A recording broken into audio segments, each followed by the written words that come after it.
Hi, my name is Al Getler, and I'm your host of Lead or Be Led, Web TV for Leaders. I'm so glad you're with us. We have just a great string of guests that we've had here on our show. We couldn't be more pleased with the quality of the guests and just the accomplishments of our guests and how much information we're sharing with you. We want to make sure you're sharing the information. Please share the links to our show. Please comment on our website, comment on our Facebook page, comment wherever you can, and tell folks about Lead or Be Led, Web TV for Leaders. Well, we are very, very excited today to have a guest. And I know I probably say that about every guest, but this guest I couldn't be happier to have on. He's actually the reason why I'm sitting here talking to you today, because he's inspired me in so many ways. It started with his book, Platform, and we're going to put that up on the screen a bit later on, Getting Noticed in a Noisy World. He is probably has one of the most viewed websites on the web today for people who are interested in really communicating and blogging and getting their message out there. He is just the most resource-rich person I've come across who's willing to share so much. So I'd like to welcome to the show today my guest, Michael Hyatt. Hey, Al, thanks for having me. Well, great to be with you. It's a thrill to have you here, Michael. I mean, you have done so much for me, but so much for a lot of people. And one of the things I just want to express is you're such an open book. And I want to hit on that right away, Michael. What is it in the chemistry that you've discovered that just makes you such an open book to the people that follow you? Well, I don't know where I learned this, Al, and it certainly isn't contrived or something that I've really, frankly thought a lot about. It's just kind of who I am as a person. But I have noticed that when people are open and when they give disclosure of who they are as a person and tell the good, the bad, and the ugly, that it does build trust and it does create connection. And in the online world, and when you're trying to do business, or if you're just trying to influence people, if you're trying to lead them, that's a huge plus in doing so. Yeah, it's incredible. I watched a video the other night, and I couldn't believe I was actually watching it, watching you unpack your suitcase on a trip. And the thing that I loved about it is I thought, I do that too. I unpack my suitcase, I put stuff in the drawer, and he's right. It gets you more settled in and ready for business. And I thought, well, there are a lot of people that maybe don't think that way. And it was pretty incredible. So, well, it's a funny thing with things like that, because what I find is that there are so many, I hate to use this word because I sound like my dad talking, but young people today who never were mentored or nobody really showed them the ropes. And I was privileged when I was kind of coming up through the ranks in the book publishing world. I had a great mentor, and he would tell me that kind of stuff, not just the simple stuff in your career that you need, but the stuff like, how do you manage life on the road, which, as it turns out for me, is a lot of my life. Yeah. Well, I certainly have seen that firsthand. So let's go back a little bit here, Mike. For some of the folks who might not be familiar with you and what you have done, let's go back in your career. You were in the book publishing industry. So can you give us just a little bit of the history of Michael Hyatt? Yeah, absolutely. Well, I was at Baylor University in my senior year when I got engaged. And my father-in-law asked me a question that had a big impact on me, and that is, how are you going to support my daughter? And at the time, I didn't have a job. And I thought, I kind of scrambled. I was like, oh my gosh. So I got a job working part-time at this local book publishing company. Word Incorporated was the name of the company. It doesn't exist anymore. But I was selling on the phone, selling their books to churches, actually. And then after I graduated, I ended up going to work there full-time as a marketing director and then transitioned into editorial. Mm-hmm. Long story short, I spent about 30 years in the book publishing world, and most recently as the CEO of Thomas Nelson Publishers, which is the nation's 7th largest book publisher. So I love the world of books, ideas, and that really kind of got me on my leadership journey about the importance of influencing people, and books are just one way to do that. Yeah, absolutely. And certainly Thomas Nelson has put a lot of influential titles out and a lot of great authors that have come through Thomas Nelson. Mm. So, you find yourself now, you're leaving Thomas Nelson, and most CEOs at your level would probably, figure out a few very philanthropic things to do and kind of fade off into the shadows. Not Michael Hyatt. How did you get to where you are today with this huge audience that you have on your website? Well, the funny thing was in 2004, and I've been on the web before, but in 2004, I broke my ankle. Mm-hmm. And I decided now's the time to learn blogging. And so I set up a blog because I couldn't do anything for a week. I had to have surgery and I was laid up. So I set up this blog and I started blogging.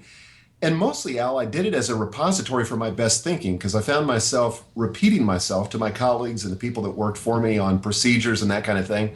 So I thought, I'm just going to set up a blog where people can get it on demand. And that began my blogging journey. but it took me 4 years to get over 1,000 readers. So I started just like anybody else. You know, it was my family, my friends, me refreshing the screen to see what kind of comments I was getting. But that was basically it. And then it grew from there. I had a big inflection point in 2008 when I had some big websites, Lifehacker and the Huffington Post linked to me. And then the traffic grew exponentially. Right now, this year, I'm averaging about 360,000 unique visitors a month. Wow. And it's grown every year. It's pretty crazy. But Yeah. once you reach that inflection point, it's pretty amazing what happens. It kind of takes on a life of its own. Well, yeah, I mean, 2004 too. I mean, you were a frontiersman certainly in a lot of respects, and certainly, you know, you've taught me that the longer the presence and the more the content, the more growth you're going to have. And I think one of the Yes. things that people don't realize about a blog, especially, is the level of commitment it requires. So, can you talk a bit about, you know, that habit building and that discipline that comes into everything you've done since 2004 and where you are today? Yeah, sure. You know, it's tough finding the time, and that's the number one objection I get to people who are trying to build a platform so that they can get their message heard. Is they say, I just have the time. You know, I've got a busy job, I've got a busy family. Well, here's the deal for me. I was at that time the COO of Thomas Nelson, so I was very, very busy. I have 5 daughters, and so you know they were in their teen years, and managing all that was challenging. On top of that, No drama there at all, right? no, Mike? no drama there. So I did what everybody does, and that is I had to find time in the margins of my life to write. And for me, that was usually either early in the morning, and I experimented with this, late at night, or on Saturday mornings. But I made a commitment just to see if I could do it when I was first starting, to see if I could write every day for 90 days. And I did it. And then I pretty much kept up that whole pattern as the CEO. So even if I would get into my room, my hotel room late at night, I would find some time just to write because it helped me process what was going on. And Al, you'll appreciate this as a blogger, but I tell people that blogging is a little bit like photography. When you get a camera and you're brand new to photography, you know, everything is a potential shot. Right. You know, you're looking at the light, you want to capture it. Same thing with a blogger. Every conversation, every incident, every bad experience is the potential for a blog post. And so that's just kind of how I lived my life for years and years and years. Yeah, it's incredible. Again, with your kind of giving notion that the approach that you have. You sat down with me, I think it was last year at Blog World for 5 minutes. You know, you were heading out to the airport, and that was the point that you made then. That, you know, focus on what you see now as a blogger, and it's so true. You know, everything is an opportunity to write about. Everything is an opportunity to observe and an opportunity to improve yourself, and that's Yes. one of the things that you've also shared on your website. You've mentioned a lot of ways that you have found. Technical tools, techniques, time management's, you know, little tricks, unpacking your suitcase, those kinds of things. So, you know, just from the standpoint of finding the time and finding how this all fits in, how do you do it, Mike? I mean, you cover a lot on your website. Yeah, well, it's a discipline for starters. And, you know, I like what my friend Andy Andrews says, that can you make yourself do something you don't want to do to get a result you really want to get? That's the essence of discipline. Yeah. And for me, there's a result that I want. I want to connect with people. I want to influence with people. I want to help them leverage their influence. That's really what I'm about. But here's the second thing that I do is not only make it a discipline, but second of all, schedule it. What gets scheduled gets done. And if you don't get it on your calendar and respect it as a commitment, it's not going to get done. So when I have it on the calendar and somebody says, hey, what are you doing Saturday morning? And I don't write on Saturday morning anymore because now I've got the luxury of being able to write during the week. But in those days I did. And somebody would say, hey, how about golf on Saturday morning? I was able to say, gosh, I've got another commitment. And I meant it. Didn't have to go into detail, but it was a commitment that was important to me, and I kept it. Right. Yeah, pretty amazing. But it sounds like you don't have any fun, Mike. And I know that you do have fun because you've got grandchildren and you just took a month off to do the things that you need to do. So how do you work fun into all of that? Oh my gosh. Well, first of all, I'm loving what I do. I absolutely love it. I'm living the dream. And when I was the CEO, you have to understand that a lot of those years were during the recession, which frankly, even on its best days, wasn't a lot of fun. You know, I was trying to manage a company of 600 people. At the time I took over, we were on the New York Stock Exchange, so I had the pressure of shareholders and then later of private equity. So none of that was easy. But writing was the place where my soul was renewed, where I really got in touch with my creative self. And it was hugely helpful in enabling me to really weather the storm and give myself to those other things that were non-writing things that still had to be done. So I think for everybody, you've got to find something that restores your soul and enables you to keep going into the other parts of your life. Well, let's talk about this month that you just took. And you, again, you're very open about it. You took a month away, and you did some writing, I'm sure, but you probably did some relaxing. So what is it like to take that month and put it aside and do things that you want to do? Well, it was awesome. Second time I've done this, and I've been away from Thomas Nelson. I left my post as the CEO 2.5 years ago. So the first year I did it, last year I did a shortened version, and then I did a full month this year. So here's what it looked like. I stopped blogging during that time. I stopped my podcast during that time. I actually ran reruns of my podcast. I called them encore episodes. Right. But I wanted to focus on something different. And for me, it was writing a new book called The Life Plan Manifesto that will be out in the spring of 2014. But here's how every day looked. I would get up in the morning, go through my normal quiet time routine, and then Gail and I, my wife of 35 years, we would go on a hike up the mountain. We were already at 9,000 feet, so we would go up to about 9,600 feet. It was about an hour round trip.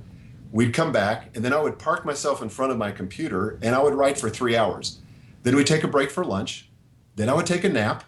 Then I would write for another 3 hours. Then we'd take a break for dinner. And by that time, after 6 hours of writing, I was done for the day. Then we might go fishing. We had an incredible trout pond about 500 feet behind the cabin, and it was amazing.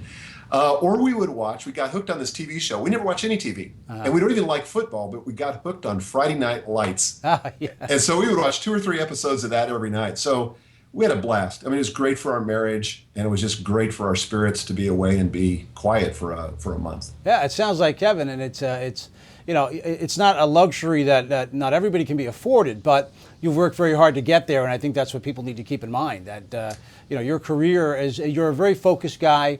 Your career has been focused, and what you've done has had such a focus to it. And really, we've all benefited from that, the folks that are on your site. So thank you. Well, now I want to come back around to the term that you used before and the title of your first book, platform. And let's define that a little bit for folks on what a platform is and why a platform is necessary and why a guy like Michael Hyatt takes the time to help people understand the importance of a platform. Well, let's start at the beginning with the definition. A platform is that thing that you stand on to be seen and heard. And we need that today because there's such a blizzard of noise out there. Mm-hmm. So many blogs, so many social media networks, conventional television, YouTube, you know, all this stuff that's out there that's competing for people's time and attention. So if you're going to get heard, if you've got a product, a service, a cause, a brand that you're trying to get noticed, you've got to build a platform. And this really began for me as a quest when I was still the CEO of Thomas Nelson. And I noticed that authors would come to us with very well articulated ideas, even well-written manuscripts, but we were turning them away in droves because they didn't have a platform. They didn't have a way to reach their audience. So when I talk about a platform today, it's kind of a metaphor, but it really talks about a connection that you have with people. Could be your friends, could be your followers, your fans, your prospects, your customers. Any of those make up your platform. But it gives you a way to connect with people, and this is the important thing, who share your passion, whatever it is. They share your passion, and you give them content and a way of communicating with one another. And a platform can be really something that more than an author can use. I've heard you use the definition for speakers, comedians, lots of different people can have a platform. Platforms just help you, as you mentioned in the book, get noticed. And from there, you do your thing, right? Yeah, absolutely. I mean, it's small business people. I speak at a lot of corporations to mortgage brokers and real estate people and all kinds of salespeople. But anybody who's trying to reach an audience, you know, traditional advertising, as you well know, just doesn't work like it used to. It still works some, but not with the same effectiveness that it does today. And so, you know, you've got to have another way of connecting to people, and you've got to go where the people are. And where people are today, they're on Facebook, they're on LinkedIn, you know, they're in all these social spaces. And if you're not there, you can't network. And as we all know, networking is the secret to getting more sales and building your business. Well, it all comes down to something, too, called SEO. Am I correct on that, Mike? Yeah, sort of. I actually just talked about this at Platform University, which is the online membership site that I host and created for people who want to build a platform. But there's a lot of emphasis if you're in the blog world or if you're in the website world of getting search engine optimization, making your website or your blog easy to discover, particularly by Google, but the other search engines as well. And there's some tips and techniques. But I'm going to tell you, Al, I think that that's frankly overrated. I think people spend a lot of money on SEO when they would be better served to give their time and attention to creating great content that people find when they go on Google and want to talk about with their friends. Nothing builds traffic like that, like word of mouth. Right. That's why I say in my book Platform, you've got to start with wow. That's the number one thing. Create something that's truly awesome so people want to talk about it.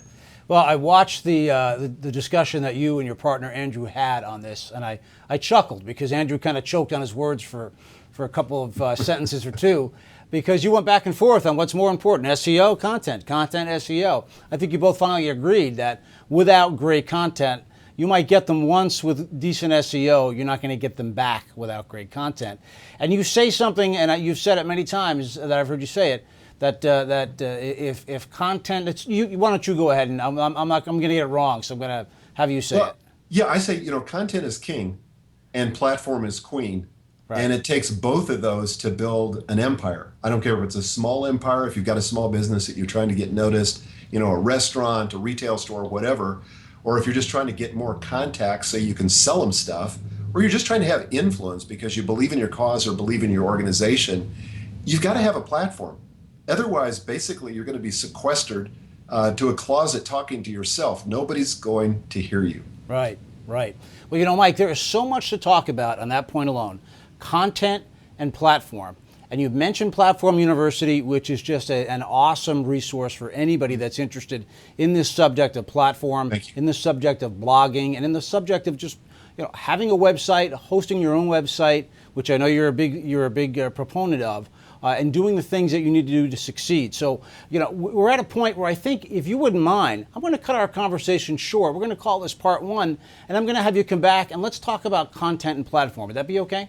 Great, awesome. All right, Sue. So we're going to let you go, and you're going to come back next time, and we're going to talk a bit about content and platform. Great, thanks, Mike. So You're welcome. With that, folks, we're going to let you go and come back, please, again, for the second part of my conversation with Michael Hyatt. Again, his book is Platform, Get Noticed in a Noisy World. If you haven't purchased a copy, if you haven't read a copy of it, please go to Amazon, buy a copy, and you're going to be really gifted with some great advice on what this whole subject of content and platform and the subject of wow is. So tune in next time for my second conversation with Michael Hyatt, and check out his website, michaelhyatt.com. Until then, this is Leader Be Led, and I'm your host, Al Gettler. Thanks for joining us.